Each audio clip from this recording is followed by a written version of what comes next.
simplement per dir, com a director de l'escola, que estic molt content de que hi hagi un acte com aquest d'avui, que és d'aquells actes que marquen, jo crec que quan un és estudiant hi ha una sèrie de moments o d'actes a l'escola que un se'n recorda després, i jo crec que aquest tinc la impressió que ha de ser un d'aquests, és a dir, és un d'aquells moments. Jo recordo quan jo estudiava venir una vegada l'Stirling i el Clayhues i el Rossi i no sé què, i aquest va ser una fita en la meva carrera, no?, d'estudiant. Doncs jo suposo que per molts de vosaltres la possibilitat d'haver agrupat aquí, que gràcies a la gestió del Carles Ferreter i de la Càtedra Blanca, doncs tot aquest grup privilegiat de professionals espanyols de diferents ciutats amb motiu del concurs del Caixa Fòrum, és un d'aquests moments importants. Jo, per tant, el meu agraïment al Carles Ferreter, el meu agraïment a tots els nostres convidats i doncs simplement donar fe d'aquest moment. Jo també voldria aprofitar un moment per dir que en els pròxims dies tenim també diversos altres actes importants en els quals us convido a tots a venir, són actes d'escola. Un primer seria el dia 25, hi ha una conferència del Carles Martí sobre l'Oteiza i l'arquitectura, que serà la inauguració del semestre i que jo prego molt a tots els professors que feu venir els estudiants perquè serà. I curiosament, més o menys per casualitat, el dia 10, o sigui abans, tenim una conferència, ja dic que ha sigut per casualitat, sobre Chillida. Venen el fill del Chillida, una sèrie de gent que ha participat en el projecte del Chillida a Tindaya i que l'explicaran en termes de projecte executiu, diguem-ne, perquè això és un acte organitzat pel Departament d'Estructures i llavors es dona la coincidència aquesta que tenen Chillida i Oteiza amb una setmana de diferència. I per altra banda estem acabant de lligar pel dia 17 o 18, o sigui entremig, una conferència del Toyo Ito que tenia molt interès en venir a explicar-nos la seva última obra aquí a l'Escola d'Arquitectura de Barcelona. Jo crec que tot això ho dic perquè, entre altres coses, també explica una mica el fet de que és un motiu d'un cert orgull pensar que gent, com per exemple això, en aquest moment el Toyo Ito, doncs té interès, perquè ha sigut ell que s'ha ofert a venir explicant-nos coses aquí a l'escola de Barcelona i que una mica per fer allò, orgull corporatiu. Doncs gràcies y muchas gracias a los que habéis venido a explicar vuestros proyectos para el Caixa Fòrum y a participar en esta jornada que yo creo que como decía al principio será un referente para todos estos estudiantes que hoy han venido a oíros. Muchas gracias a todos y nada más.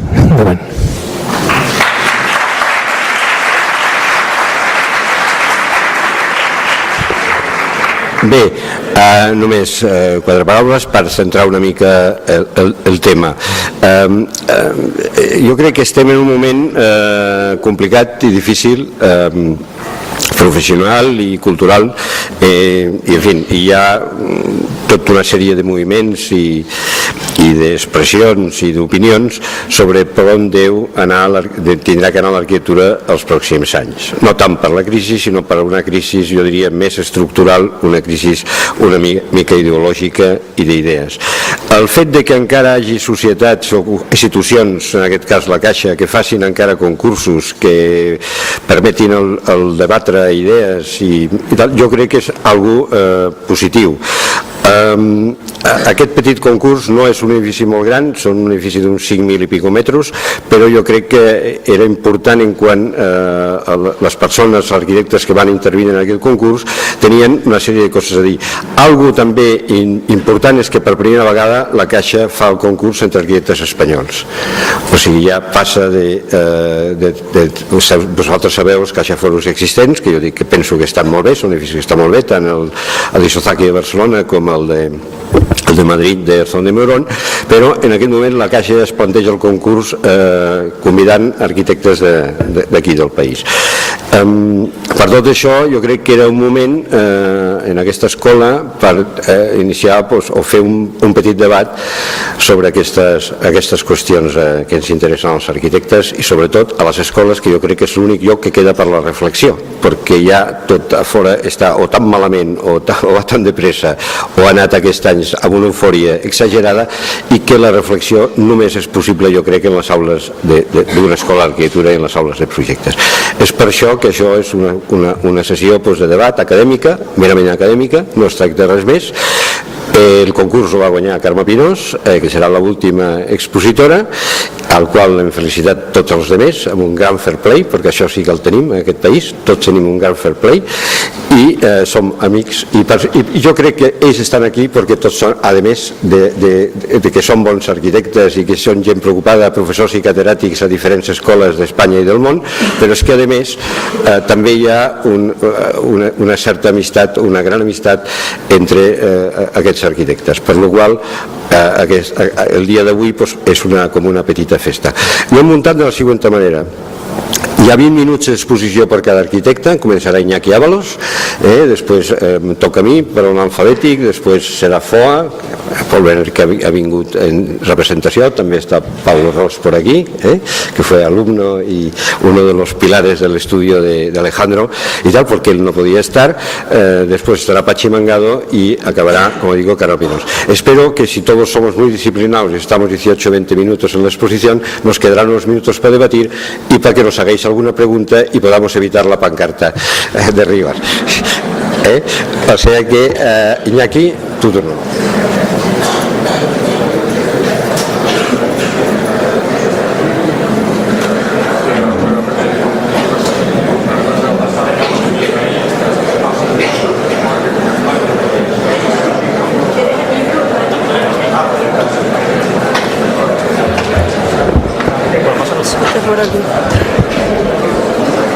Es que prefiero pasar yo. Ah, vale. Tienes esto aquí si quieres para Aquí, láser, ¿vale? Gracias. Sí, ¿dónde está el teclado? Déjame ya.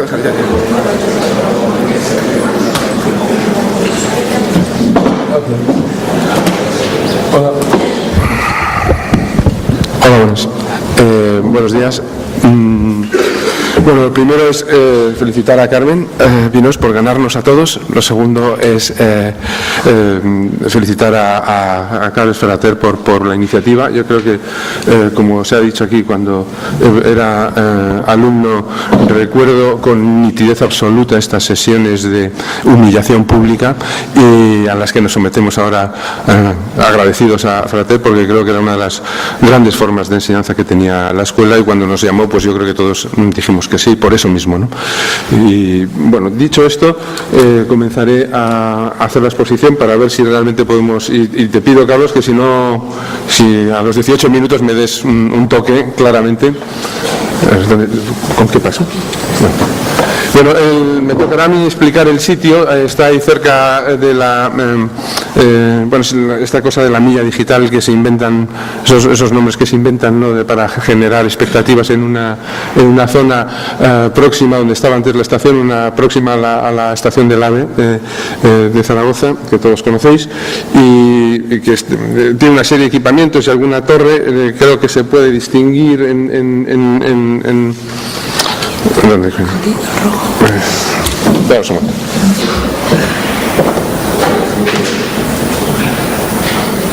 Sí, sí se ve.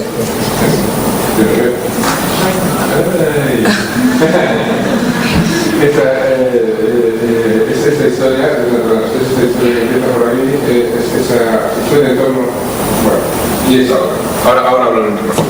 Si quieres. Hablo con el micrófono y ya está. No, deja. No pienso utilizar más el láser. Es un parquecito un poco sin diseñar todavía y una serie de historias. Entonces, lo importante de los edificios, lo importante es cómo trabajar sin contexto, trabajar con un contexto hipotético, imaginar cómo se va a desarrollar la milla digital y cuál es la capacidad de significar del propio edificio, de contenido eminentemente público y cultural, respecto de otros, digamos, que normalmente suelen ser bastante gritones y excesivos en estas circunstancias, ¿no? Como muy high-tech y llenos de alerones y cosas de este tipo, ¿no? Entonces, eso era para mí un dato, para nuestro equipo era un dato importantísimo, cómo trabajar en un contexto en el que las hipótesis tienen que ser hechas, hay que hacer también el proyecto del contexto, ¿no? Y ponerse en relación con él. Y por otra parte era también el contexto diferente en el que estamos viendo. Yo creo que era el primer concurso de una cierta envergadura dentro de la crisis ya plenamente, y por lo tanto era necesario, como se ha dicho aquí, no pensar en términos puramente económicos, sino también en qué dirección se cree que la arquitectura puede desarrollar una cierta posición respecto de lo que es una crisis estructural del pensamiento y no solo económica. Aquí está el proyecto. Está en los triangulitos estos de Stefan Belling, que creo que son la mejor lección de sostenibilidad que se ha dado, el mejor resumen, y que los utilizo sistemáticamente para explicar cómo se puede entender la sostenibilidad desde el punto de vista de la arquitectura sin caer en el discurso burocrático, y el cubito que nosotros propusimos desde el primer momento. Los triangulitos estos de Belling hacen una verdadera taxonomía de la sostenibilidad en 3 niveles. No solo explican lo que se ha hecho mal y lo que habría que hacer en el futuro, sino que además clasifican la sostenibilidad en aspectos de forma que no se han atendido nunca y que son los esenciales, como todo el mundo que sabe algo de arquitectura sabe, los aspectos constructivos, que aquí llaman pasivos, digamos, ocupando el cuerpo central, y los activos, los high-tech, vamos a decirlo así, ocupando simplemente aquellos aspectos marginales cuando no funcionan los otros dos, ¿no? En vez de lo que se ha hecho hasta ahora, que es exactamente el triángulo invertido. En Zaragoza, con un clima muy duro y con mucho interés por parte de los que organizaban el concurso, los técnicos que organizaban el concurso, quizá no tanto los jurados, la idea de encontrar una forma óptima de relacionarse con el clima de Zaragoza nos pareció esencial, y vimos que después de trabajando con CENER y con distintos expertos, vimos que una forma próxima a la cúbica y protegida y en parte enterrada podía darnos el óptimo balance invierno-verano en cuanto a radiación absorbida, ¿no? y ganancias térmicas. No me voy a enrollar con ese tema, pero fue clave saber que, y sobre todo una especie de forma cúbica ligeramente deformada, reduciendo las fachadas este-oeste, aumentando la altura para disminuir la repercusión de la cubierta y protegiendo, a ser posible, la radiación en la cubierta, que es la más crítica, ¿no? Estos son como datos físicos que te pueden dar los expertos, que realmente pueden orientar desde un primer momento.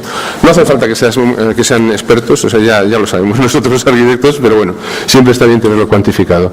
Así que el proyecto, que es un par de salas de exposiciones, unas aulas, un auditorio, una cafetería y poco más, se organiza en nuestra propuesta como una hélice muy cúbica, muy simple, intentando ser neutro, o sea, digamos, forzando la minimización de gestos para contrastar con ese hipotético contexto en el que creíamos que nos moveríamos, y encerrando el auditorio, que es digamos como una especie de gruta del parque, pero en extensión con el parque, de tal forma que también que tenga 2 entradas, por así decir, el edificio, ¿no? Y luego pues una hélice de plantas que van comunicadas una detrás de otra. Este sería la máscara, o sea, el cubo con pocos huecos a este y oeste, con esta plaza de entrada que es a la vez la que está generada por la extensión del sótano, y luego con una especie de envoltorio de ¿cómo se dice? Una celosía de porcelana, de piezas de porcelana bastante grandes, blanca, que permitiera generar todo un sistema que ahora veremos de un envoltorio de sombras alrededor del edificio, ¿no? Esta es la sección con un núcleo central y esta hélice y el sótano. Es muy simple.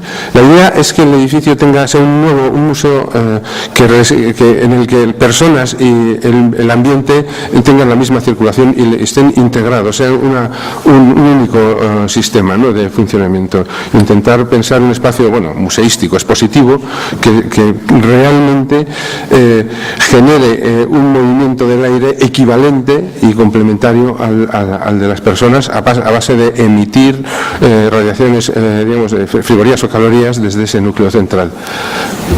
A partir de ahí las bandejas van decalándose con mayor o menor altura y mayor o menor proporción para adaptarse al programa, y generando toda una serie de divisiones siempre de 3 espacios, ¿no?, desde las escaleras. Esto es lo mismo que hemos visto. Ahí, si es que lo veis vosotros, se ve un poco, ¿no? No sé si con lo lejos que estáis se puede ver nada, ¿no? Está una representación abstracta de esta piel, de este envoltorio de sombras que reduce la radiación en la cubierta, que hace habitable las cubiertas y que permite la visión de la pilarica y que nos genera un sistema, digamos, constructivo basado en esta piel exterior y un muro de hormigón que es estructura y esterramiento interior que nos dan una cierta masividad adecuada al clima. Yo odio profundamente las flechitas azules y rojas en arquitectura, así que no me enrollaré con esto. Lo único que diré es que este sistema de emisión de energía desde el núcleo central, que lo es también de comunicaciones, está basado, aparte de una serie de sistemas de climatización enterrados, ¿no?, que permiten recircular el agua a través del enterramiento, o sea, como unas glorias, ¿no?, enterradas que tienen una cierta eficacia, porque lo único que tienes estable en invierno, verano, día y noche es esa, ¿no?, utilizar la energía geotérmica, ¿no? Pero también el proyecto tiene cubierta un banco de frío, que es seguramente el tema más interesante, que es a partir de materiales con cambio de fase.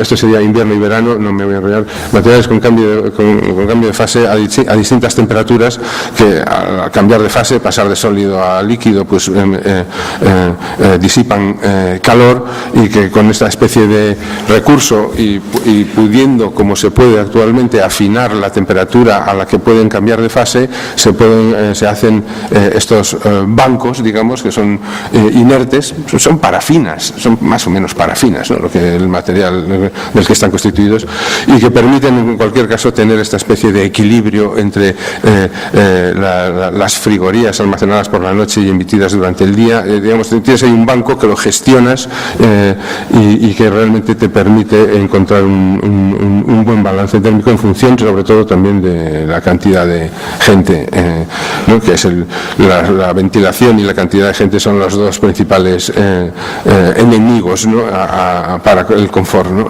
ambiental.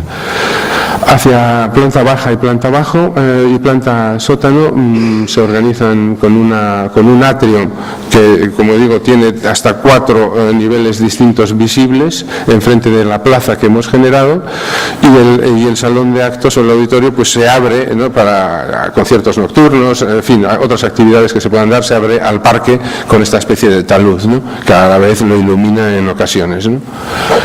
Como veis, lo que nos interesaba era, con la maqueta, aparte de ahorrarnos dinero, era organizar que se viese el volumen, ¿no?, porque el edificio es muy monolítico y, sin embargo, todos los pisos tienen diferentes proporciones y diferentes conexiones visuales, y se va generando una especie de variación en la similitud, ¿no?, que era uno de los intereses que teníamos en explicar. Bueno, No voy a explicar esto. ¿Ha vuelto? ¿Ha vuelto hacia mí? No. Bueno, aquí dejarlo, vamos a dejarlo ahí.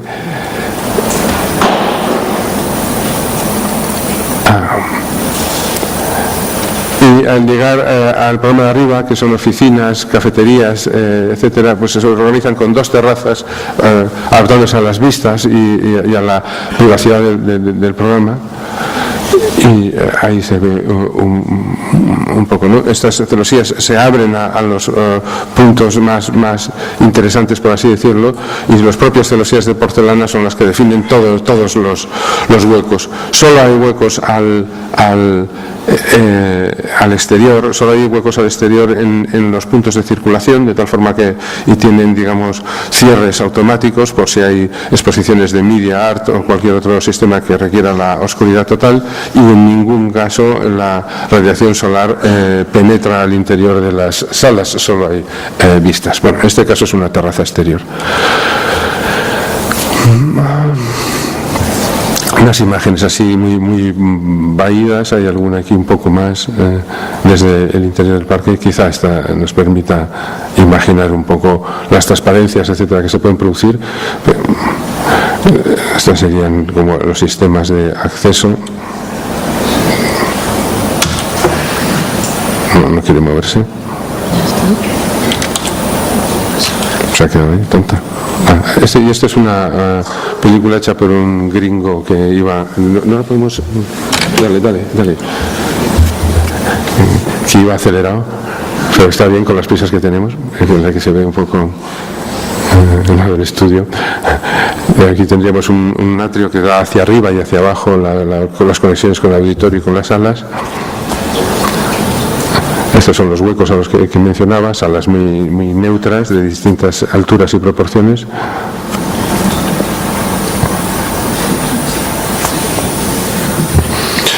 En realidad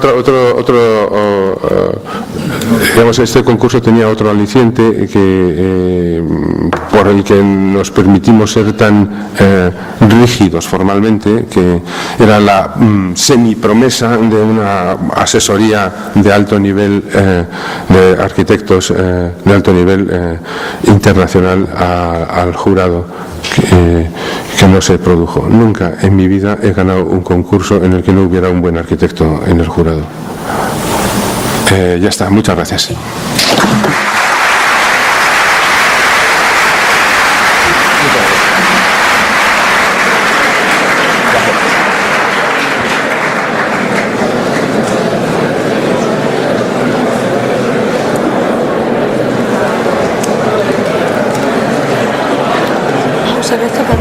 ¿Quieres usar este micro?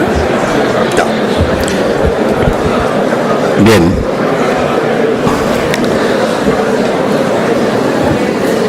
A ver, el otro día me preguntaban, para un periodista que estaba muy interesado en esto de si arquitectura mediática, arquitectura del espectáculo, decíamos, hombre, del espectáculo no, porque el espectáculo es efímero, la arquitectura es duradera, arquitectura espectáculo no puede existir, porque es una contradicción. Ahora bien, el hombre me decía, bueno, sí, pero ¿por qué esta arquitectura no vale si es espectacular? Y mire, la arquitectura creemos que en principio podría entender 3 cosas: adecuación a un lugar, o sea, en un lugar no solo paisaje, forma física, geografía, clima, etcétera, los aspectos físicos, sino también la tradición y la cultura de cada lugar. Si esa condición no se da, bueno, vamos a seguir escarbando a ver qué queda. La segunda sería que un edificio tenga una organización social y una raíz de compromiso con la sociedad.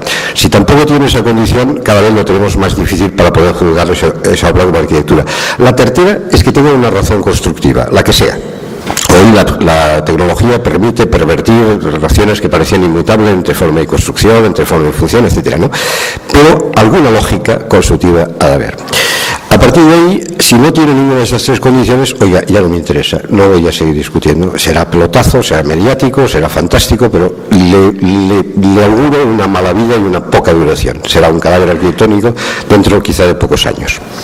Bien, a partir de ahí nosotros, pues bueno, dijimos, pues vamos con Xavier Martí, porque este proyecto está firmado Xavier Martí, y yo no diría el 50%, sino un 60-40, más de Xavier que mío, y la primera cosa que planteamos es Zaragoza.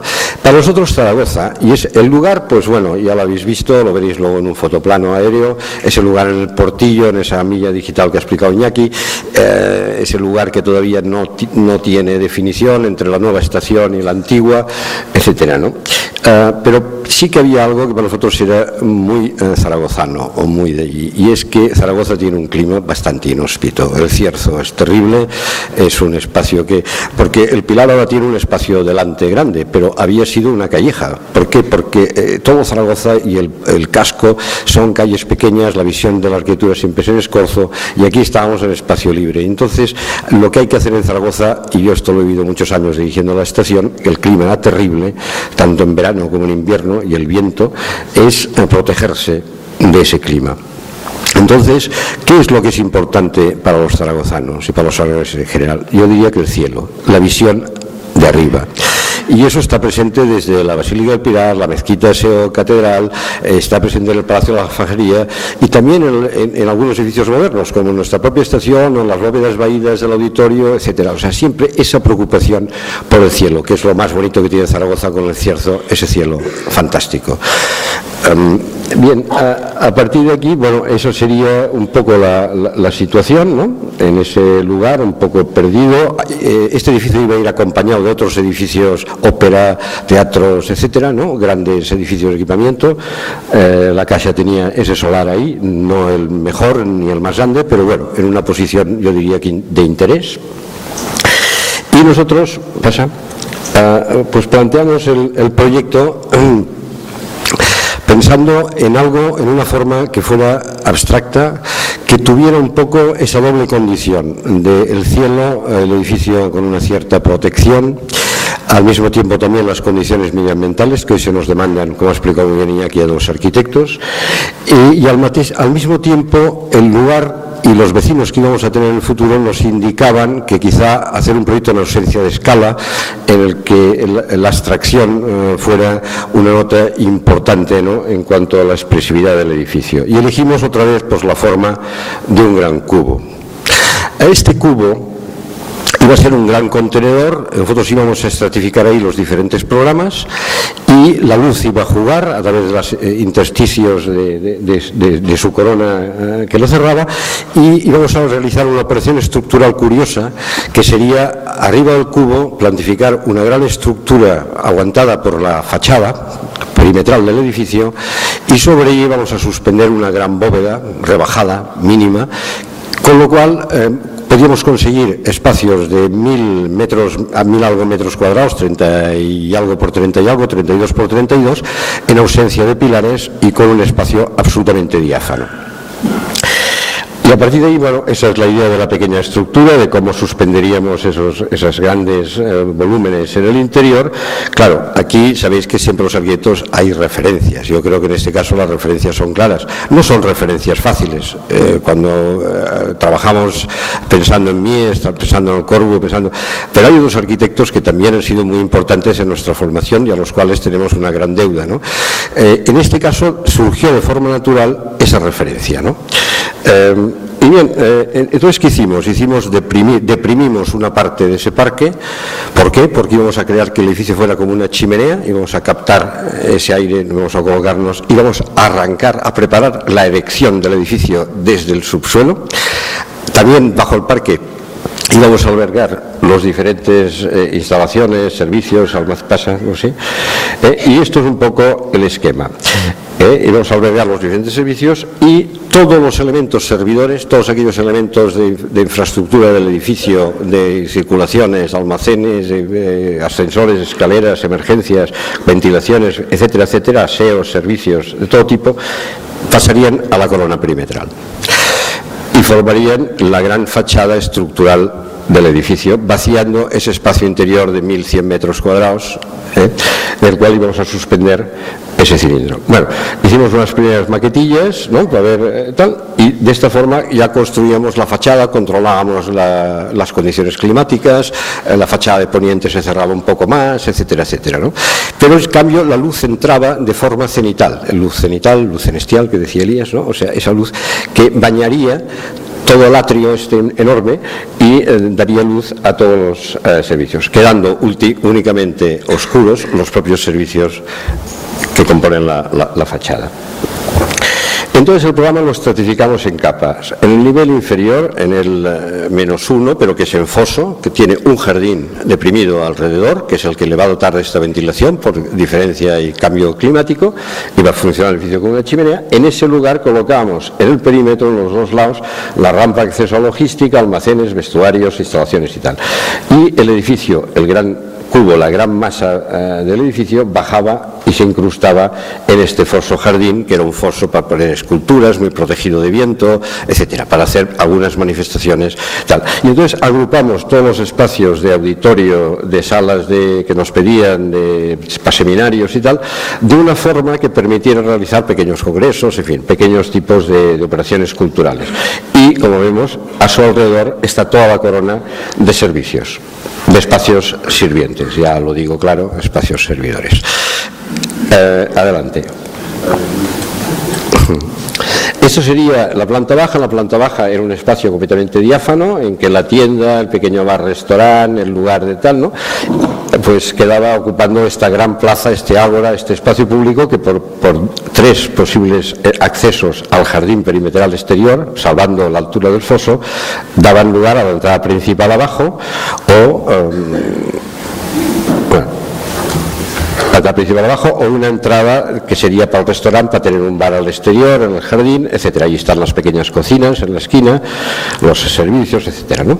Las escaleras de emergencia, ascensores, montacargas grande para llevar piezas a las salas de exposición, la gran escalera de porte más noble que nos lleva a los auditorios de abajo, que es la que está abajo al lado de la entrada, o que nos sube en helicoide vista hacia las salas de exposición.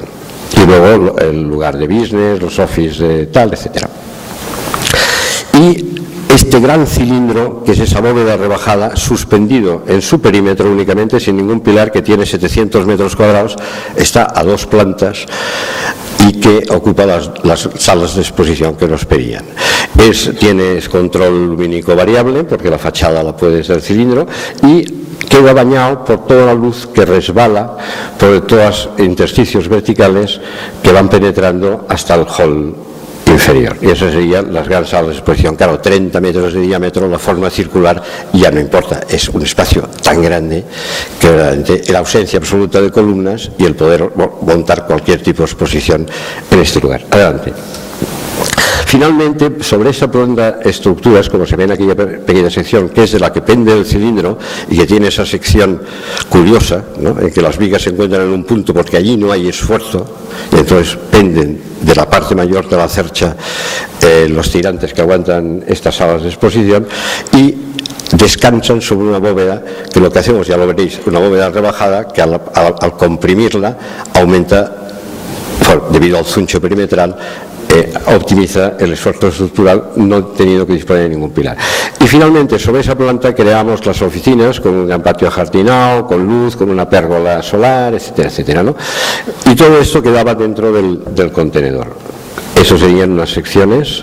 Veis el foso, veis los espacios sirvientes de instalaciones, el gran atrio y la gran ágora, gran plaza de entrada, donde está.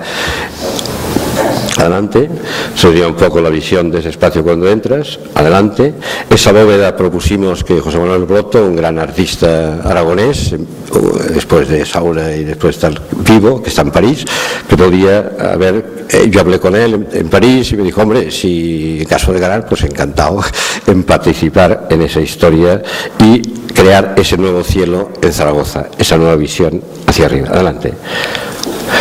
Eso sería un poco una imagen en que se ve la estratificación, se ve el cilindro suspendido, la gran ágora, y claro, a través de todas estas penetraciones, todas estas grandes ventanas o tarjas o luces, vas viendo como un reloj todas las vistas de Zaragoza, lejanas, cercanas, la basílica, las crestas, etcétera, etcétera, ¿no? Con lo cual también el edificio funciona como un reloj de percepción visual de su entorno. Adelante. Y finalmente la maqueta. La maqueta es una maqueta pequeña que explica un poco la idea, cómo el edificio desaparece en ese foso patio-jardín, ¿no? Las penetraciones, el jardín alrededor, muy tranquilo, muy ventoso seguramente, y cómo el cilindro se suspende en el interior de esa gran plaza-patio. La fachada formada es la estructura, son grandes columnas de hormigón deslizado y cubiertas por un aislante y un material metálico que iba a ser en principio latón sulfurizado, que creíamos que se pierde con la luz. Y adelante. Aquí veis la visión del edificio, esta especie como también de pequeño monumento, la ausencia de escala, no sabes un poco qué medida tiene el edificio, no puedes medir, y sin embargo, bueno, pues da su rotundidad y su propia abstracción frente a vecinos que iban a tener seguramente mucha más forma que nosotros. Bueno, aquí veis la pérgola arriba solar y el gran contenedor.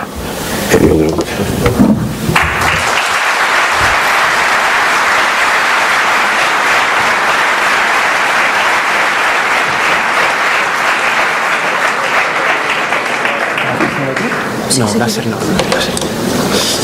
Bueno, buenos días.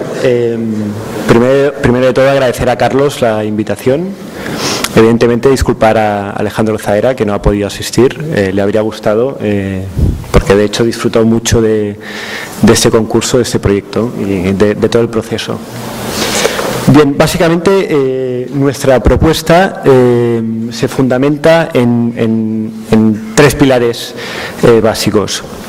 Uno, mantener la identidad institucional de los CaixaForums, es decir, tenemos, si quieres pasar, tenemos ya unos edificios existentes que identifican a CaixaForum. Entendemos que un nuevo CaixaForum, que en este caso es distinto porque es una obra nueva, no es una rehabilitación ni tampoco una rehabilitación con una remonta contemporánea como el de Madrid. Por lo tanto, mantener esa imagen, realizar un producto más de la serie CaixaForum. Segundo, el solar integrado en esta futura gran lengua verde de la milla digital nos permitía pensar que desde el norte de la ciudad podíamos hacer penetrar el paisaje aragonés hasta nuestro solar. Esto nos lleva, si pasas la diapositiva, bueno, ahora veremos las diapositivas del paisaje, no solo el paisaje exterior de Aragón, sino también una lectura de la fábrica urbana de la ciudad, que creo que también ocurre en los ejemplos antes vistos de los CaixaForum de Barcelona y Madrid. Ese era como el ejemplo que tomamos nosotros del paisaje de Aragón, que yo creo que ese paisaje arcilloso y arenisco de las laderas del Ebro y de los conocidos como torrollones, que son estas formaciones geológicas erosionadas. ¿Pasas? Esta es otra de las formaciones. Siempre estuvo esta imagen presente en todo el proceso. Adelante. Y las imágenes de la fábrica urbana, como la Basílica del Pilar, pasa, el Palacio y bueno, algunas imágenes del casco antiguo zaragozano. Bueno, esto ya se ha explicado, podemos pasar. Entonces, si paso otra diapositiva. La definición del espacio público, bueno, ahora como veréis, siguiendo un poco el discurso de Iñaki y de Carlos, también optamos por una forma cúbica. Bajo criterios de compacidad. De hecho, uno de los criterios de compacidad, o sea, una de las primeras ventajas que tenemos es que liberamos espacio público. Aparte, CaixaForum nos pedía que hubiese posibilidad de uso para algunas actividades en el exterior. Ese espacio público, si vamos pasando, bueno, tiene una serie de los accesos públicos en fachada sur y norte, con un acceso de apoyo en fachada oeste. Pasa el acceso de personal en la esquina más poco interesante de la parcela. Adelante. Acceso de VIPs y la zona de carga y descarga. Si pasas, vale, adelante. Puedes pasar. Adelante. Vale.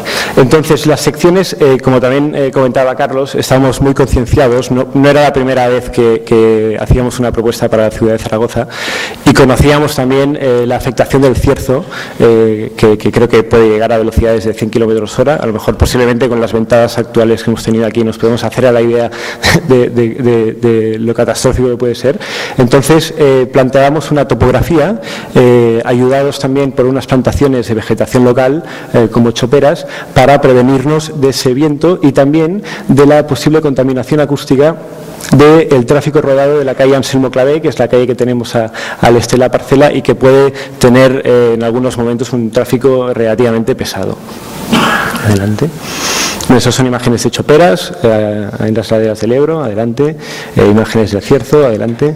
Adelante. Bueno, entonces, pasando a definir el edificio, pues también íbamos inicialmente a un edificio compacto, un cubo de 30 por 30 por 30, adelante. Evidentemente hicimos unos primeros ejercicios, este es el proceder normal de la oficina, se realizan distintas pruebas en distintas direcciones y luego pues se van tomando decisiones basados en criterios internos o en criterios que nos pueden dar asesores externos. Bueno, como habéis visto, hicimos pues el ejercicio básico de una propuesta totalmente extensiva del programa y luego, como la propuesta extensiva sí que nos da una mayor relación con el espacio público del entorno, pero creíamos que una opción compacta tiene una serie de ventajas que os paso a explicar ahora. Estaban distintas opciones de situación del programa en altura, adelante, hasta llegar más o menos a esta. Esta era simple y únicamente la colocación del programa en vertical. Es decir, aquí todavía, excepto los núcleos estrictamente verticales de ascensores, no considerábamos la circulación. De hecho, habíamos como llenado ya toda la superficie construida únicamente con contenido de Caixa Forum. Pero la idea era subir en altura también con un criterio de lograr dar a la silueta de la ciudad de Zaragoza, que considerábamos faltada de referentes, un nuevo referente. Adelante. Entonces, en la distribución del programa también decidimos situar la cafetería en la planta cubierta y así conseguíamos una bipolaridad, una polaridad de espacios públicos a los dos extremos del edificio, generando siempre actividad en el edificio. Adelante. Adelante. Bueno, este es el programa en planta bajo rasante de almacenes. Adelante. La tienda en planta baja, el auditorio. Por un tema de evacuación habíamos pensado alguna vez situar el auditorio en plantas superiores o incluso soterrado. Nos recomendaron que era mejor que no estuviese soterrado, también por temas acústicos, por vibraciones al tener una calle de tránsito rodado cercana. La gran sala de exposiciones, que en algunas zonas está vinculada con la inmediatamente superior, las salas de explicación, adelante. Vale, oficinas y el restaurante con la terraza en la planta superior. Es decir, ahora teníamos ya ese cubo, ya no tan cubo, compacto, pasamos, y teníamos que definir las circulaciones. Nos vino una referencia, nosotros también vamos a una circulación perimetral helicoidal y teníamos la referencia cultural de la Torre de Babel. Adelante. Entonces, nuestra propuesta, considerábamos que las dos escaleras perimetrales, que las dos eran de evacuación, además debían tener otros contenidos. Y, por ejemplo, hay una escalera interior, que sería la escalera verde, y la escalera roja sería una escalera exterior, donde, como veremos luego, tenemos contenido de terrazas, esculturas, y le damos algo de aportación extraordinaria. Adelante. Esos serían los núcleos verticales. En la esquina noreste tenemos el montacargas para las posibles colecciones y el núcleo de ascensores interno, y a la fachada oeste tenemos el núcleo público. Adelante. Bueno, vamos tirando, vemos aquí cómo estas escaleras, pasando, estas diapositivas, van sirviendo a los distintos espacios. Adelante. Y esta sería la escalera exterior, que va sirviendo siempre el lado opuesto del espacio que servía al anterior. Adelante. Bien. Entonces, aquí hay una intuición de... pasa la diapositiva. Es decir, tenemos como podríamos hablar de un edificio interior, que es ese edificio compacto, que tiene que ser diáfano, porque el uso de este edificio lo requiere, con unas salas completamente neutras. También buscamos una estructura que nos permitiese ese espacio diáfano y tener grandes alturas. Adelante. Añadimos esa circulación perimetral. Adelante. Y esa circulación perimetral nos posibilita el poder generar una envolvente que rompa un poco la volumetría cúbica y a su vez nos dé todavía una imagen, recordar un poco esa imagen de las formaciones geológicas de los monegros. Adelante. Los recorridos también se pensaban, esto es una imagen del Congost de Montrabey, esto está en la frontera entre Aragón y Cataluña. Y pues como estos desfiladeros por donde circula la gente, bueno, tengo una imagen, un referente. Las plantas, yo creo que tampoco hay que explicarlas mucho, solo hay que fijarse cómo las escaleras van girando, si vamos pasando, y van sirviendo a los distintos espacios. Esta sería una imagen del acceso desde la plaza, en fachada sur, donde podemos ver la escalera interior que discurre en paralelo a la escalera exterior. Esa escalera exterior, o sea, al fin y al cabo, también estamos pensando al segregar, es decir, no teníamos nosotros la intención de que interaccionase el espacio de circulación con el espacio meramente expositivo, sino que justamente lo que pensábamos es que en el caso de que tuviesen que cambiar la exposición de Casa Forum, tú pudieses todavía circular por esta especie de belvedere público que es el espacio perimétrico. Adelante. Bueno, esta sería la zona del foyer, con el auditorio, podríamos ir subiendo, desde el foyer iríamos subiendo a la planta de sala de exposiciones, adelante, adelante. Aquí llegaríamos a mano derecha, tendríamos el acceso a la primera gran sala de exposiciones, adelante. Esta sería la gran sala de exposiciones, adelante, adelante. Esta sería la sala inmediatamente superior. Bueno, si tienes una diapositiva para atrás, sí. En la esquina suroeste vemos que hay como un gran hueco que pensábamos que también podía ser utilizado como gran caja escénica para obras de gran formato que pudiesen como descolgarse desde la sala 2 y a la vez ser vistas desde la sala inmediatamente inferior. Adelante. Adelante. Bueno, los talleres, cómo van discurriendo la circulación, adelante. Espacios técnicos, oficinas, hasta llegar, adelante, a la cafetería terraza, adelante. Que bueno, como veremos después también nosotros lográbamos ver la pilarica, adelante. Entonces yo creo que es un tema importante pensar que la envolvente no era un ejercicio gratuito, adelante, sino que al fin y al cabo nos servían esos espacios ambiguos, esos intersticios, para situar programa que apoyaba al programa ya exigido por Casa Forum. Adelante. Adelante. Y luego, bueno, pues aquí ya tenemos la totalidad del programa, el que ocurre en la circulación perimetral y el que ocurre en ese cubo interior. Adelante. Adelante. Adelante.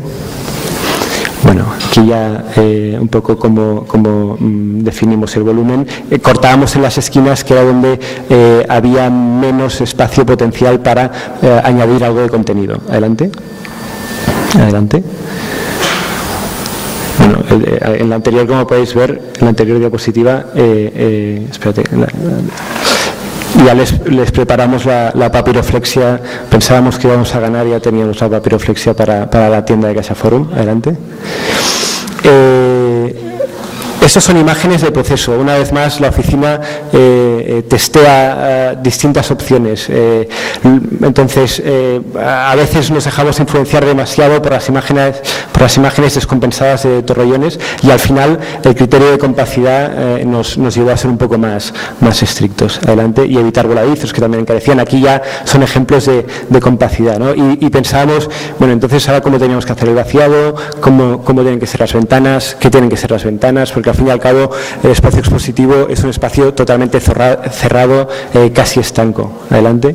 El material, esa fábrica urbana, ¿cómo la traducíamos? Adelante. Bueno, al final pues nos fuimos a esos cortes que evidentemente nos llevaban a pensar en una fachada relativamente ligera para, bueno, porque evidentemente debido a esa circulación, a esos ventanales corridos, no tenemos conexiones en la vertical para definir una estructura. Adelante. Adelante. Y estas son ya un poco las imágenes finales, las 4 que tenemos abajo en la esquina inferior, donde ya el debate estaba en cómo materializábamos eso. La materialización realmente al final acabó dejándose un poco neutra, porque queríamos a ver si era tema de discusión con la propiedad. Adelante. Y entonces, ese espacio de circulación perimetral, hemos hablado que tenemos un volumen interior como estanco, que tiene un contenido meramente expositivo, requiere de un sistema de clima, de una ventilación pues especial, y en cambio tenemos esa circulación perimetral que lo convertimos en un buffer climático, donde las cosas ya no ocurren mecánicamente, sino intentamos que ocurran de manera natural, como bien sea la ventilación o el soleamiento. Adelante. Lo mismo ocurre con la acústica, es decir, tenemos 2 barreras acústicas que nos protegen de la intrusión acústica del posible tráfico. Adelante.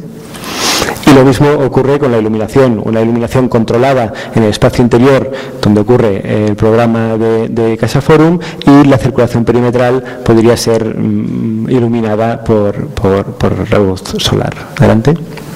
Y lo mismo ocurre con la sectorización, es decir, el esquema repite y va cumpliendo con todos los requisitos ingenieriles.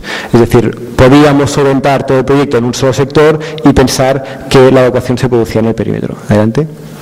Bueno, esta es una posible sección. Necesitábamos crear como unas ménsulas de entramado de tubos para sostener esas viseras que se van cortando por la circulación. Adelante.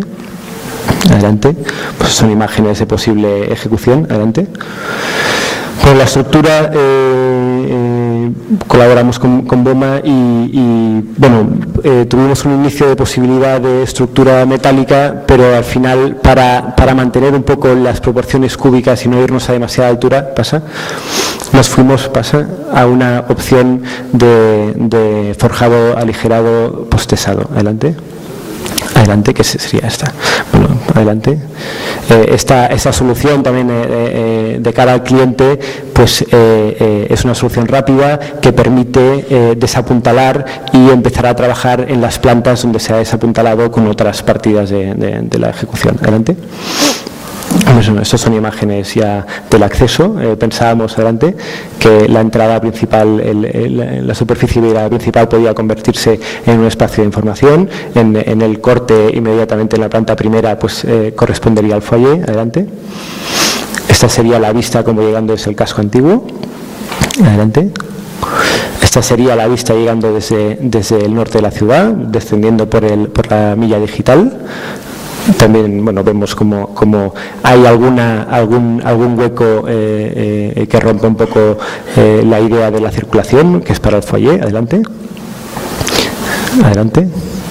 Esta es alguna imagen del interior, de cómo se puede producir esa actividad, ese belvedere. Adelante. Y la imagen de la terraza donde vemos la Basílica del Pilar.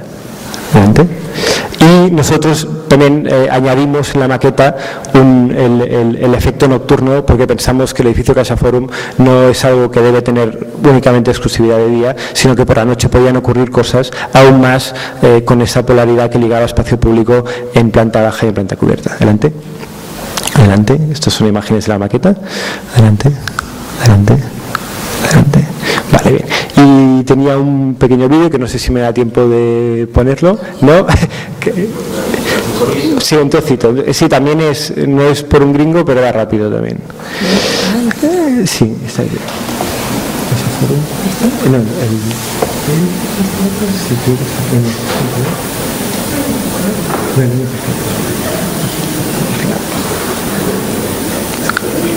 ya, casi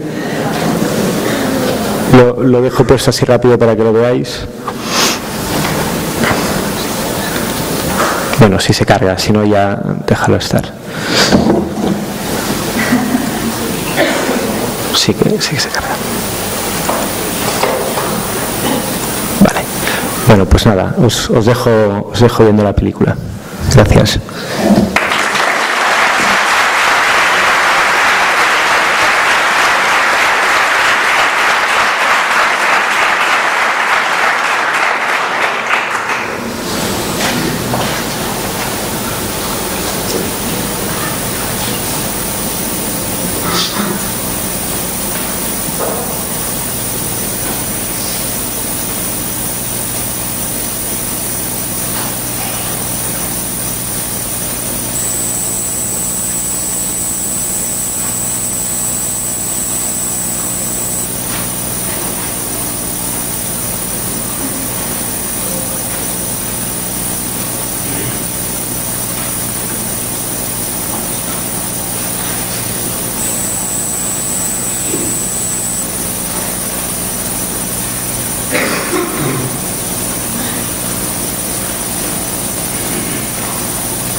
No se ven todas.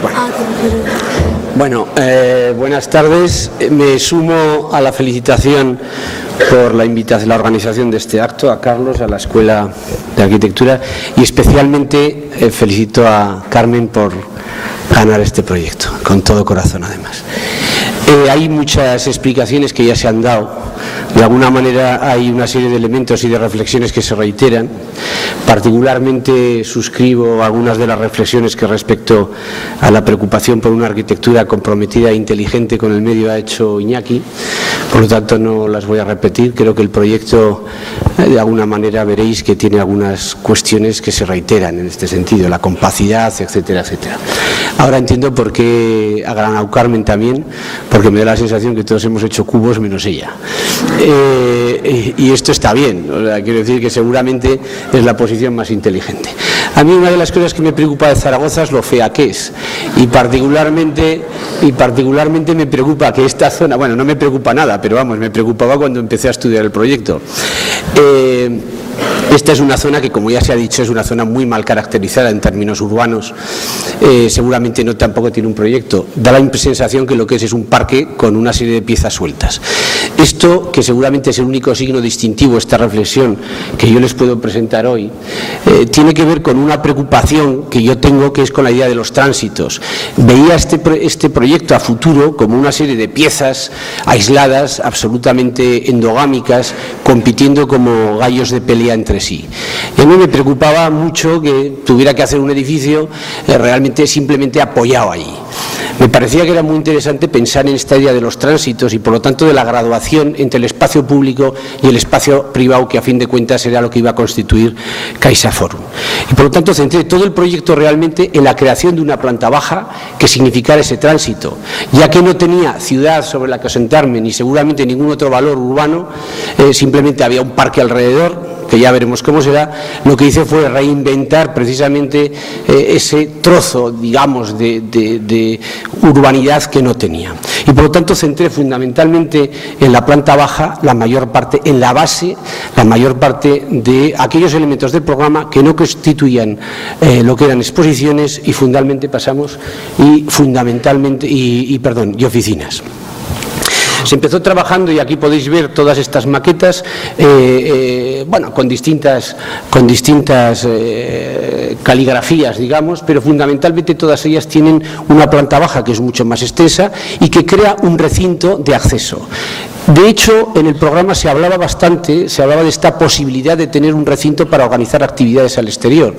A mí me pareció, puse por lo menos el acento en esta parte del proyecto, porque entendía que era, insisto, lo que era capaz de dotar de una condición que no fuera simplemente apoyarse al edificio. Creaba, por lo tanto, un espacio de protección, un espacio de llegada, un espacio de tránsito, un espacio de actividades que le diera esa condición más pública y que incluso, además, permitiera que CaixaForum como institución pudiera separar lo que eran propiamente las exposiciones de lo que eran una serie de actividades mucho más públicas que tenían que ver con los restaurantes, que tenían que ver con las conferencias, pasa por favor, con las conferencias, etcétera, etcétera. Esto se ha achatado, porque realmente ahora parece un huevo, ¿no? Esto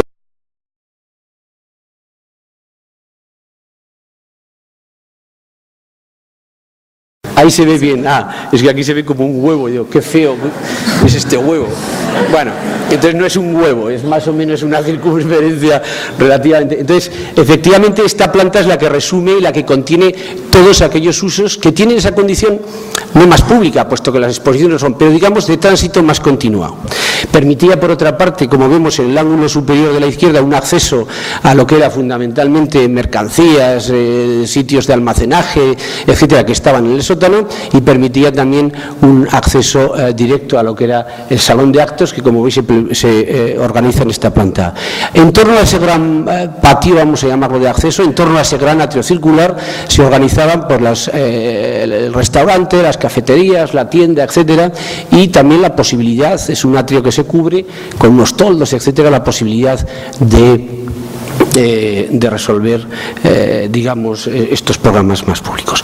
Por otra parte, este espacio atrio de entrada contribuía a lo que ya se ha dicho, a controlar de una manera, yo creo, bastante adecuada los vientos y las situaciones que se producen en Zaragoza y que ya han sido comentadas y que es un tema reiterativo, efectivamente. Pero no se trata de proteger el edificio donde hay exposiciones, eso se protege muy fácil con un vidrio. Se trata de proteger la gente que llega, básicamente. Y por lo tanto, esta condición de crear un espacio público previo, un tránsito, era muy atractivo porque efectivamente se podían desarrollar una serie de actividades ahí protegidas del clima y protegidas sobre todo de estos vientos tan extraordinarios. Pasamos, por favor. Ese es ese espacio, luego hablaré un poquito y rápidamente de su configuración material, pero es ese espacio de acceso que además se abre a esa fachada sur, una fachada mucho más abierta, una fachada en base a una composición de elementos verticales de gran profundidad que al estar al sur permitan actuar efectivamente no solamente como graduación de luz, sino también como una serie como graduación desde el punto de vista térmico.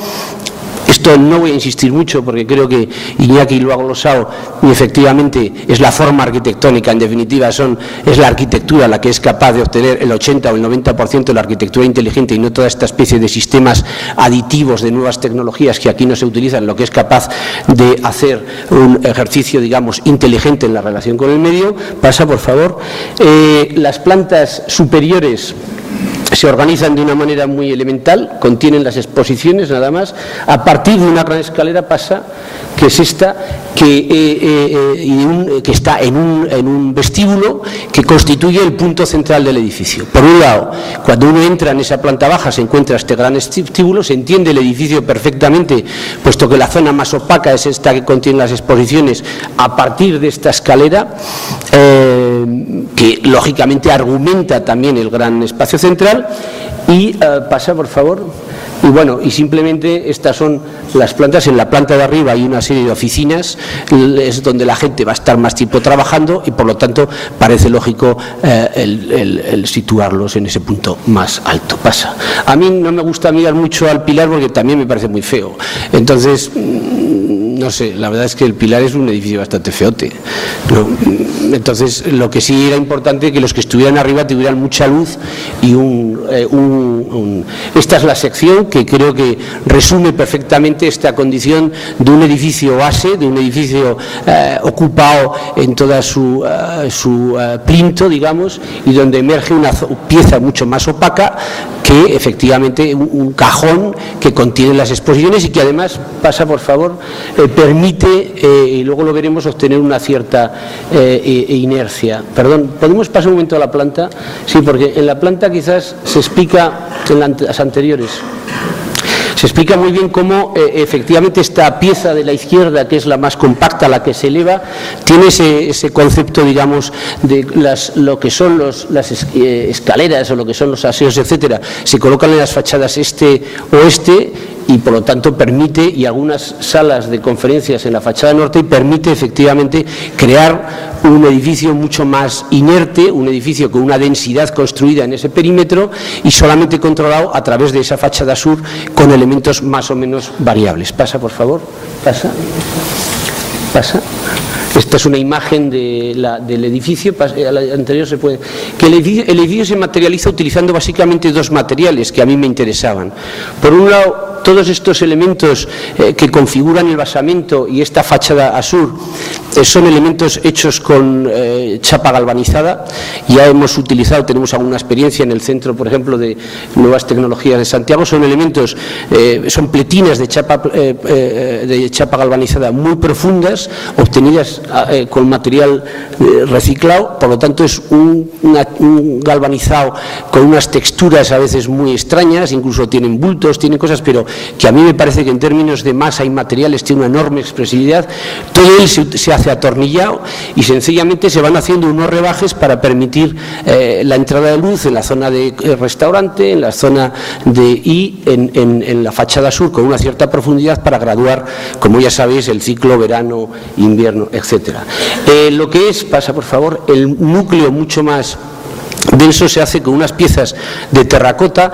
Me parecía que, ya que Zaragoza es un sitio efectivamente tan difícil de encontrar referencias, establecer una referencia a un edificio que había hecho yo, casi como una cosa ensoñadora, de decir, bueno, un punto de conexión, y utilizaba ese mismo material que es la arcilla en unas piezas que se ve abajo con un perfil convexo y que para que tuvieran, digamos, un valor más matérico y una textura donde sencillamente pues se grababan, pues no sé, algunos elementos, quizás la escritura cuneiforme mesopotámica o algunos elementos sencillamente referentes que pudieran permitir darle una rugosidad y una textura junto con esa convexidad, de tal manera que ese volumen también tenía, digamos, un cierto grado de expresividad. Pasa, por favor. El edificio solamente tiene estos, digamos, grandes huecos, aparecen fundamentalmente como lugares de descanso para las exposiciones, y este gesto se hace, este quiebro se hace en uno de los viales de acceso, que quizás es el que tiene una condición más urbana, a pesar de que fundamentalmente, insisto, es de acceso y de tráfico, pero me parecía que este gesto, que es un gesto puramente compositivo de esculpir la pieza, tenía un cierto sentido. Los otros huecos se cubren con una suerte de reja mudéjar, naturalmente elaborada en términos más contemporáneos el lenguaje, pero también hecha con esta cerámica a partir de la terracota. Pasa, por favor. Bueno, pasa. también la cosa está medioambiental, que insisto, no por ser es muy importante, pero creo que ha sido suficientemente glosada y que creo que en este momento es casi un requisito. Pasa, por favor. Y esta, yo creo que es la imagen final del edificio, con esa base, ya digo, hecha con una chapa galvanizada muy vasta, donde se van produciendo perforaciones para que y este otro volumen de terracota. ¿Pasa? Pasa. Bueno, muchas gracias. Hemos defendido cada uno de nosotros un proyecto, ¿no? Desde a un cliente y después... Bueno, y también decir, bueno, me tocó a mí, me he de excusar de haber ganado. Bueno, unas veces se gana. Yo creo que lo bueno de tener la suerte de estar entre los grandes, recibí felicitaciones enseguida de todos, y sabemos que unas veces ganan unos, otras veces ganan otros, ¿no? Y que depende también mucho del jurado y de, yo qué sé. Yo estaba muy contenta de mi proyecto, y lo estoy. Es decir, que ya estamos trabajando y bueno, hay bastante buen rollo con la gente en la caja. ¿Empezamos? Bueno, la situación ya está mejor explicada por ellos. Yo cogí esta foto, viene de Google. Me preocupaba, sobre todo, yo empiezo el proyecto pensando, como siempre, en el programa, en el cliente y sobre todo en la ciudad, ¿no? Respecto a la ciudad, tenía detrás un gran parque, ¿no? Y enfrente la ciudad ya más maciza, ¿no? Al lado de nuestra parcela venían edificios que no sabíamos bien cómo iban a ser, pero seguro que iban a ser masas, sobre todo el de viviendas que crece por al lado. Nosotros estamos aquí, el master plan lo presenta como una gran masa, ¿no? Entonces yo lo que quería es ofrecer el parque a la ciudad, ¿no? Qué bueno tenía esta parcela, tener un gran parque detrás, y nosotros íbamos a cerrar el frente, ¿no? Entonces ya casi muy del principio tuve la idea de levantar el edificio para dejar que el parque pasara por debajo y se fuera a buscar a la ciudad, ¿no? Entonces también pensando con el cliente, sabíamos que el cliente, es CaixaForum, sí que la cosa cultural y todo, pero cada uno de estos edificios es un emblema para él, ¿no? Y la estrategia en estos momentos de hacer una CaixaForum en cada una de las ciudades es para ir, no nos engañemos, cogiendo clientes, ¿no? O sea, haciéndose fuerte como... Entonces entendí muy claro que el edificio tenía que ser bastante emblemático, ¿no? Y después, cuando me llaman para si quería participar en el concurso, al día siguiente me tenía que ir a Nueva York. Estaba comprometida con unas reuniones y una conferencia, me pasaba como 5 días, estaba muy asustada, pero dice, bueno, solo nos daban un mes. Yo me he quedado así, la cantidad de trabajo que han hecho todos. Yo he trabajado un poco menos. No quiero decir, no tengo movilidades y estas cosas, pero bueno, la maqueta me esforcé mucho. Pero cuando estaba en Nueva York fui a visitar a muchos museos, el museo del Casullo, y había algo que me molestaba mucho. Y después recordando también la CaixaForum de Madrid, que me gusta cómo hace ciudad, cómo también se levanta y parece que sea como un embudo que chucla, ¿no? A toda la ciudad. La gente va que el edificio y casi ni saben, van sin saber qué exposiciones hay, ¿no? Cosa que en Barcelona se va, sí se sabe las exposiciones, no es un edificio que ha logrado hacer ciudad. Pero en cambio, sí, volviendo a Nueva York y el de la CaixaForum, porque peca de lo mismo yo. De estos edificios que tienen una sala de exposiciones y la otra, una encima de la otra, se conecta por un ascensor, y que no hay en estos espacios de descompresión que yo digo. Tú no puedes ir a ver una exposición de Matisse, meterte en la CaixaForum, por ejemplo, una caja cerrada, y salir y ver una de... yo qué sé, de Rafaelitas, ¿no? En este sentido, la CaixaForum de Barcelona me gustaba, como hay el aire libre, de una sala a otra hay estos espacios de descompresión, ¿no?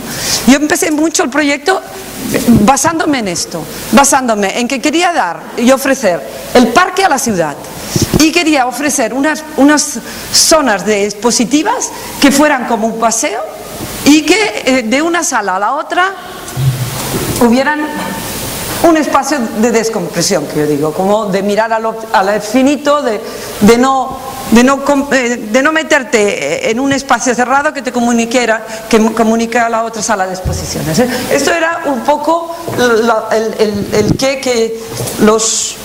los puntos en que yo me basaba para hacer el proyecto, ¿no? Entonces ya hago un esquema y ya prácticamente es este esquema que cuando llego al estudio lo empezamos a desarrollar y ya sale el proyecto. Tiramos. Era tan sencillo como hago las dos salas, esto es una sala, esta es la otra sala. Las salas, en lugar de ser un espacio único, los hago en forma de L, ¿no? También iba por las salas de exposiciones midiendo los pasos para comprobar qué medida es la óptima y que a partir de qué medida ya la cosa empieza a ser conflictiva. Al cruzarse hay toda la zona de circulación, ¿no? y de comunicaciones y con una casena en diagonal suspende las salas sin tener las cásenas así en voladizo, que era algo que me molesta. Siempre abrir las ventanas y ver las cruces de hierro, que yo esto lo quería evitar. Entonces estas dos salas que al cruzarse hacen el pie estructural con mamparas por aquí y con la gran casena en diagonal que suspenden las salas. Estas son las primeras maquetitas cuando yo llego al estudio y ya empezamos a modelar todo eso, ¿no? Y bien, al final no solo es la casena de arriba, sino una cartela por abajo, ya como se va modelando todo eso. Pero en realidad este primer esquema es ya el proyecto. ¿Pasamos? Uy, se ve mal. No podemos, ¿veis? ¿Es que no veis? ¿Podemos cerrar las luces, por favor? ¿Veis mejor?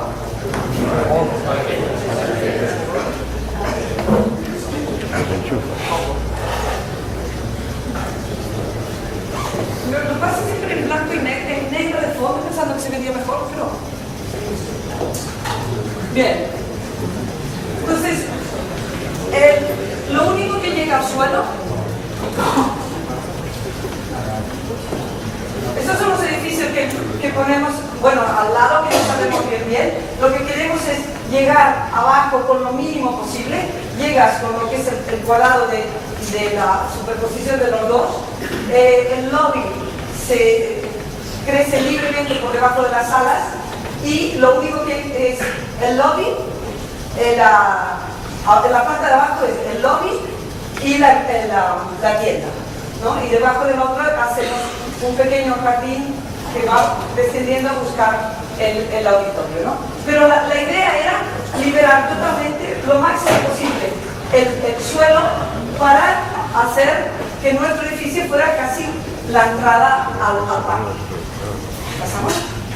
Bueno, esta es una pequeña imagen, no es Chirida, que siempre nos acompaña en el estudio, sino Oteiza. Siempre Oteiza nos acompaña en el estudio. No sé si se enfadaría, pero está mucho en nuestra cabeza. Bueno, es esta cosa del edificio, lo levantas hacia arriba, la sala, y lo único que llega abajo es la intersección de estos dos con las mamparas, ¿no? Y entonces el lobby pues acoge la forma que le da la gana, ¿no? ¿Pasamos? Bueno, esto es se tiene que volver. Bueno, era otra cosa que el techo, esto esconde las cartelas, ¿no? Entonces el techo pensábamos que por la noche se podía hacer con cambios de luces, porque esto es hueco, ¿no? Todo va cubierto con una chapa metálica perforada y bueno, se podía convertir en algo más emblemático, más algo de atracción por la noche, ¿no? ¿Pasamos?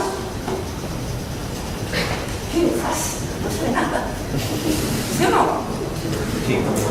¿Eh?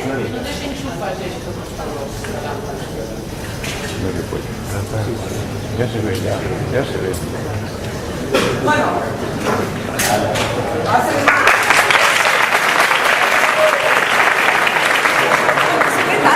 Es que no se ve, que no le dan para el proyector.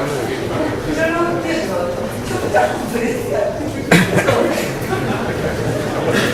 Bueno, las mamparas que llegan al suelo es esta y esta de aquí, ¿no?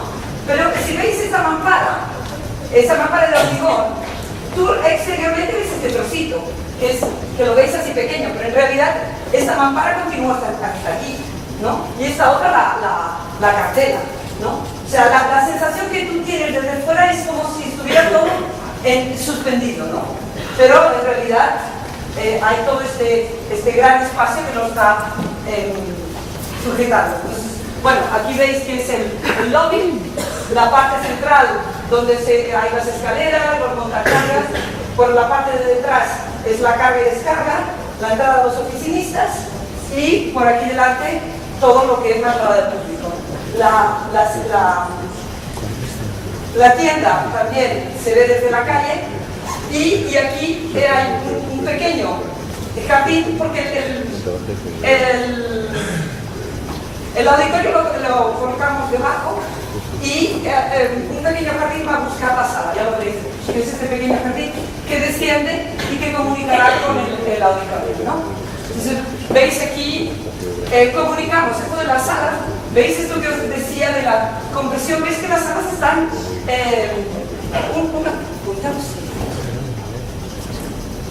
las salas están una aquí y otra allá. Entonces, cuando se sale de una sala, tenemos escaleras mecánicas que suben de una a la otra y por aquí, estos son 6 metros, esto de aquí ya ves la vista y ves la vista hacia afuera, ¿no? Entonces, encima de una de las salas pones todo lo que son las aulas y encima de la otra colocas todo lo que es el bar y el bar y el restaurante después puedes colocarte por encima de la otra y es la gran terraza, aprovechando todo este movimiento y está toda la maquinaria, ¿no? Pasamos. Entonces ya abajo, ¿no? También unas escaleras mecánicas nos llevan hacia abajo, esto ha cambiado, ahora tiene otra forma, estamos más contentos.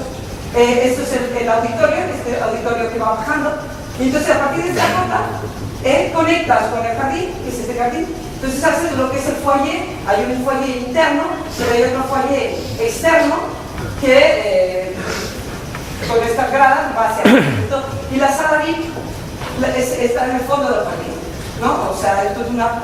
Les decía que ahora estamos, que es muy divertido las correcciones porque están muy preocupados siempre por las visitas del rey. Y el rey cuando llega, por dónde entra, por quién se cruza. Bueno, ahora en este momento estamos trabajando con el rey. Nada, y también los almacenes nos decían que tenía que tener 6 metros de altura, entonces esto nos permitía las oficinas, bueno, no oficinas, almacenes y todo, y pasar por aquí a la sala VIP, cosa que ahora ya tampoco está, ahora está por aquí, pero bueno. No, es lo que os decía, ¿no? Veis como el edificio, las grandes mamparas de hormigón, como la mitad está dentro, tú lo que ves es casi como si fuera una flor, ¿no? ¿Ves? Esto que parece totalmente suspensión. Cuando esta mampara continúa muchísimo más por dentro. ¿Pasamos? No, esta imagen lo que decía, ¿no? Entonces, bueno, en la otra sala, entonces también agujereamos la parte de... Como aquí no tenemos cásenas, tenemos unas cásenas pequeñas por arriba después de la estructura, entonces nos hacía gracia enseñar la esquina, ¿no? Agujerear la esquina para demostrar también que no hay ninguna jazna por aquí. Y hacíamos zonas también de descanso. Tú tienes la sala de exposición y en un momento dado puedes salir al balcón para ver la silla, ¿no? Y bueno, todo esto de las salas que nos pedían, la sala de chavales, que también ha cambiado un poquito, pero un poco más. Y bueno, esta es una de las mamparas, está por allí, la otra mampara se apoya con los ascensores y el pilar. Y todo esto nos está siendo soporte de la gran Hasena que cuelga por arriba, ¿no? ¿Pasamos? Aquí se ve muy claro lo que es los dos cuadrados, ¿no? Y cuando llegamos arriba, toda esta parte de cocinas, bueno, la terraza, el montacarlo llega por aquí, destacar, llegas a esta parte que es el bar al aire libre, o por aquí que se va toda la cocina. Esto también ha cambiado un poquito, pero... Y lo que es la Hasena, que en este piso sí que estamos dentro de la Hasena, por aquí caminamos dentro de la Hasena, y nos hacía gracia enseñar la Hasena. O sea, el restaurante tiene la Hasena por el medio, ¿no? Y esta es la zona de oficinas. Esto también hemos cambiado el ascensor para que las oficinas tengan un ascensor único para ellas. Pequeñas cosas. En realidad tampoco nos están haciendo cambiar tanto, ¿no? La escalera está cerrada, entonces hacíamos todos unos agujeros, era como esta gran lámpara de cristal que iba señalando la escalera, ¿no? Pero sí que una sala con la otra se comunica con escalera mecánica. Nos interesaba pasar de una a la otra de una manera más como deslizarse. De la misma manera que el lobby para bajar al auditorio también tenía escalera mecánica. ¿Pasamos? Esta es la estructura, ¿no? Aquí tenemos las mamparas. Estas son las Hasenas, que hay la gran Hasena, que tiene todo el piso, después otras pequeñas que las van trabajando, ¿no? Nosotros trabajamos como un FAU, ¿no? ¿Pasamos?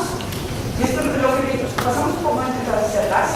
Lo que os decía, lo que teníamos la gran Hasena arriba, pero también carteras abajo. Esto nos permite que la chapa metálica que lo cubre todo, aquí sea hueco y por aquí pudiéramos iluminar.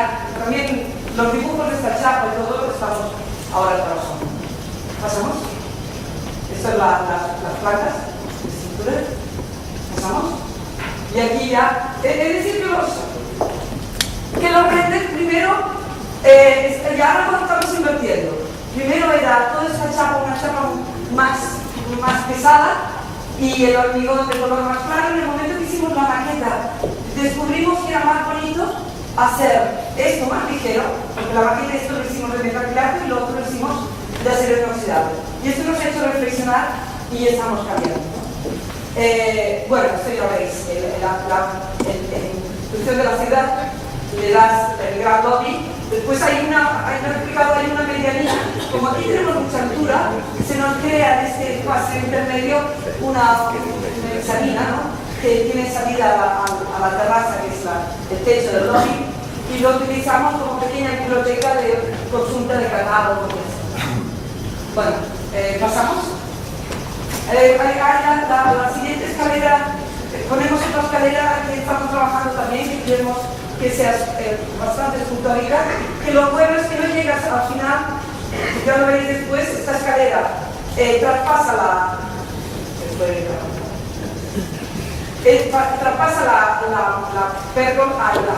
la mampara y acaba siendo la escalera para la terraza de arriba. ¿Pasamos? Esto a mí me disgustaba, yo por ejemplo esta no la envié al concurso, porque me estaba disgustando la cara de indio que tenía. Y no la saqué. Ahora estamos trabajando o sea, esto con esto, ahora en estos momentos estamos haciendo por un lado ventana y por el otro estamos probando, Pero sí que esta chapa vamos a hacerle algún dibujo. Van a ser chapa perforada con distintos grosores para hacer. Y todo el edificio así. O sea, toda la parte de abajo, esto y el techo también.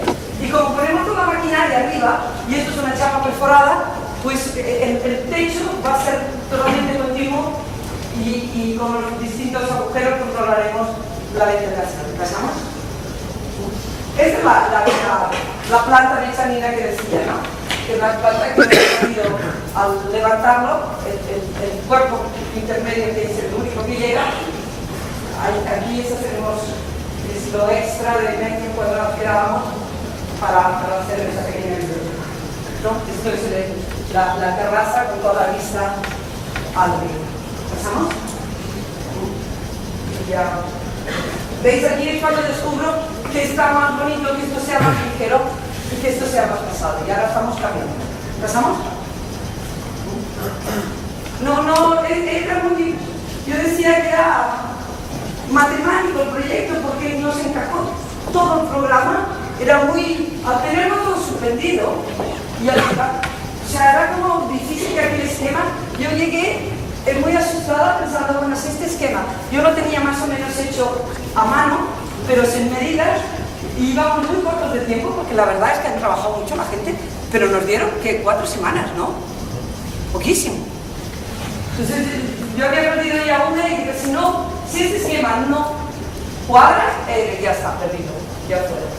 Y se cuadró, nos cuadraba todo lo menos perfecto. Y bueno, una de las salas tiene 400 metros y la otra 800.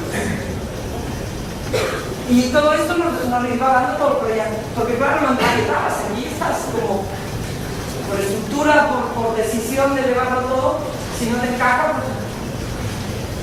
¿Pasamos? Esta es la escalera que les digo que después salta y se pasa a ser la escalera que llega a la terraza. Pero todo esto es, estamos trabajando con chapa para hacer un elemento mucho más estructurado. ¿Pasamos? ¿Pasamos? Pasamos. Y aquí ya es la última, porque en realidad donde se explica el proyecto es esto. El proyecto es esto, suspenderlo todo hacia arriba, liberar y enseñar el papel.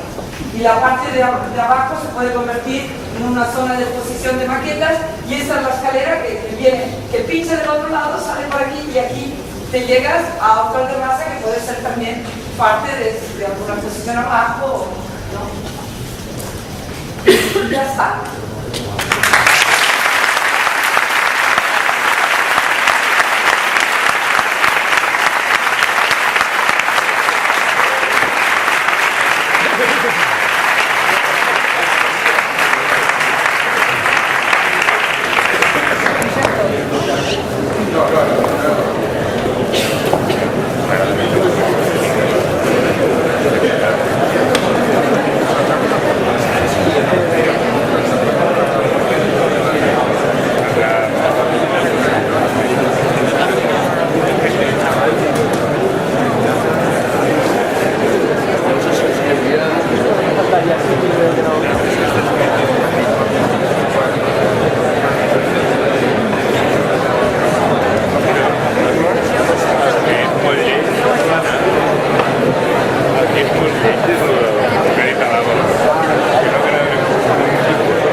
Caray.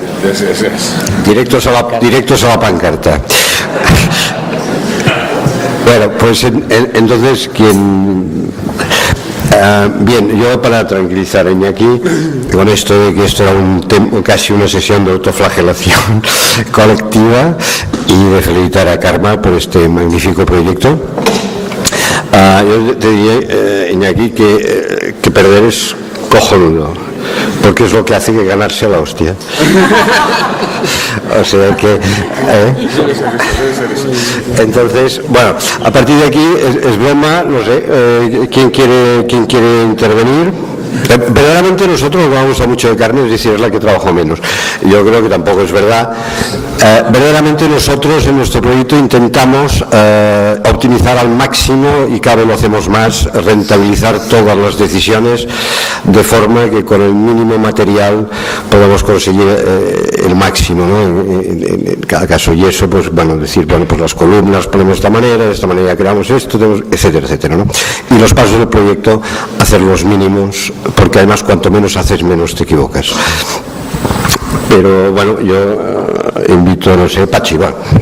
No, yo creo que lo mejor es, a ver, es que una mesa redonda sobre un concurso, unos proyectos así, yo creo que lo mejor es realmente que haya preguntas. Claro. Porque en la medida que hay preguntas puede haber reflexiones más generales. A mí ahora lo que sé, claro, hacer reflexiones generales sobre los proyectos que hemos visto, pues se puede resumir uno, pero no al lugar a un debate de cuáles. Yo creo que sin embargo se han planteado y de alguna manera reiterada algunas cuestiones que quizás sí que merece la pena que los alumnos que luego sacan pancartas porque no pueden pregunten, ¿no?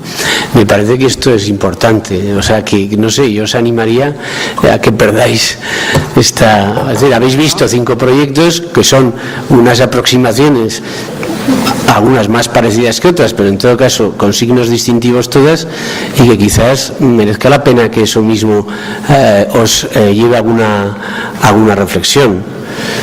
Las reflexiones que puedo hacer es que creo que en general los proyectos han tenido un nivel alto. Quiero decir que la única reflexión global general que se me ocurre es que ojalá otras instituciones privadas y no solo las públicas acometieran procesos de esta naturaleza para poder hacer sus encargos, ¿no? Esto, por lo tanto, está muy bien. Bueno, no sé, sí, hay preguntas, estupendo. ¿El tiempo de concurso es un mes aproximadamente? Sí, fue un mes. Nos dieron muy poco tiempo, normalmente se da más, ¿eh? Lo que pasa que claro, era un reto, porque veo que todo el mundo nos lo tomamos muy a pecho todos, ¿no? Es lo que ha dicho Carlos al principio, ¿no?